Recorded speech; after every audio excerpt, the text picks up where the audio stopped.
राजनीतिक सामाजिक क्राइम से संबंधित सभी खबरों के लिए तहलका हिंद न्यूज चैनल को सब्सक्राइब कीजिए और हमारे बेल आइकन को भी दबाएं।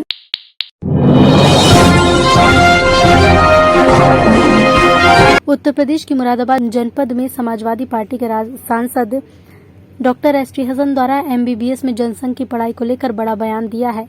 जब असदुद्दीन ओवैसी के उत्तर प्रदेश दौरे को लेकर सपा सांसद से सवाल किया तो सपा सांसद ने प्रतिक्रिया दी।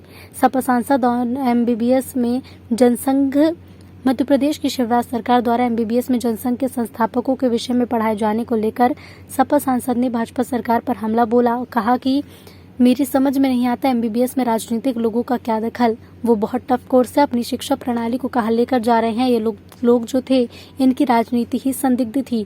ये सांप्रदायिक भावनाओं को भड़काकर वोट लिया करते थे, क्योंकि ये सांप्रदायिकता ने भड़काते थे। इस वक्त उन्हें कोर्स के अंदर लाना कहाँ औचित्य है। सांसद ऑन ओवैसी द्वारा एमआईएम चीफ ओवैसी के उत्तर प्रदेश में फैजाबाद दौरे को लेकर सपा सांसद डॉक्टर एसटी हसन ने कहा कि देखिए, ओवैसी हो या बीजेपी दोनों ध्रुवीकरण की कोशिश करते हैं। लोग अब आगे बढ़ना चाहते हैं, जो कुछ होना था हो चुका है। ओवैसी द्वारा बाबरी मस्जिद पर दिए गए बयान की जहां तक बात है तो सुप्रीम कोर्ट का फैसला आ चुका है। सबको पता है वो क्या था। पता चला है कि वो पर तो सरयू नदी के बहाने प्रमाण मिले हैं। आपसी भाईचारे को हमें बरकरार रखना। ओवैसी के दौरे से सपा को कोई नुकसान नहीं हो सकता। कोई उनके मकसद का सबको पता है। चुनाव लड़ने का अधिकार सबको है, वो भी लड़ें। डॉक्टर एसटी हसन सपा सांसद ने पत्रकारों के सवालों का जवाब देते हुए कहा, देखिए, एमआईएम हो या बीजेपी हो, ये दोनों ध्रुवीकरण करने की कोशिश करते हैं और ध्रुवीकरण करने से अब कोई फ़ायदा है नहीं। लोग सब समझ गए हैं। लोग आगे बढ़ना चाहते हैं। जो कुछ होना था वो हो चुका है, सबको मालूम है। आगे बढ़ने की बात करें और सबको साथ लेके चलें तो ही हमारा और सबका, हमारी आगे आने वाली नस्लों का मुस्तकबिल बेहतर होगा। हम तो सिर्फ यही जानते हैं कि आगे आने वाले वक्तों में समाजवादी पार्टी की सरकार आ रही है, जो विकास के लिए आ रही है, रोज़गार के लिए आ रही है, किसान के लिए आ रही है और गरीब अल्पसंख्यकों के लिए आ रही है। वो सबका साथ लेके चलने वाली पार्टी है, वो आएगी और वही सबके काम करेगी। 6 दिसंबर 1992 को अगर बाबरी मस्जिद ना शहीद की गई होती तो असदुद्दीन ओवैसी का कहना है कि फैसला कुछ और आया होता कोर्ट का। देखिए, हम बीजेपी और आरएसएस का किया हुआ है। हम उस फैसले की डिटेल में नहीं जाना चाहते, क्योंकि सुप्रीम कोर्ट के फैसले हैं। सुप्रीम कोर्ट ने वहाँ पे ये माना है कि 6 दिसंबर 1992 को एक क्राइम हुआ। सुप्रीम कोर्ट ने ये भी माना है कि वहाँ कोई मंदिर नहीं था और अब भी ये पता चल रहा है कि उसके नीचे सरयू नदी बह रही है, कोई महल नहीं था। तो हम उसकी डिटेल में अब क्यों जाएं?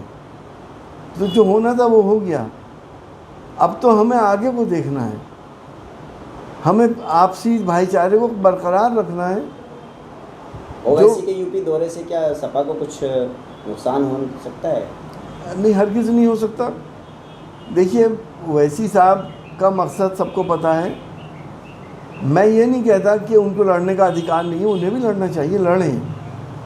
लेकिन हाँ, मैं इतना ज़रूर कहना चाहूँगा कि जिस वक्त पोलिंग करीब आ जाए, 2-1 दिन रह जाएं, तो कम से कम दिल पे हाथ रख के अल्लाह को हाजिर नाजिर जान के इस बात को कह दें कि सब लोग उन लोगों को जिता दें जो फासिस्ट ताकतों को हरा रहे हैं, तो हम मानेंगे कि नीयत सही है।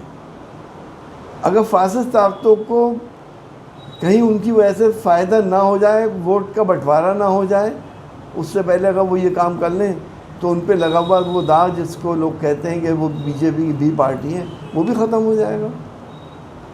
नुकसान कुछ नहीं है। आपने देख लिया बंगाल का चुनाव में क्या हुआ, क्योंकि अब उन्होंने बिहार में जो नुकसान पहुंचाया वो बंगाल के। राजनीतिक सामाजिक क्राइम से संबंधित सभी खबरों के लिए तहलका हिंद न्यूज चैनल को सब्सक्राइब कीजिए और हमारे बेल आइकन को भी दबाएं।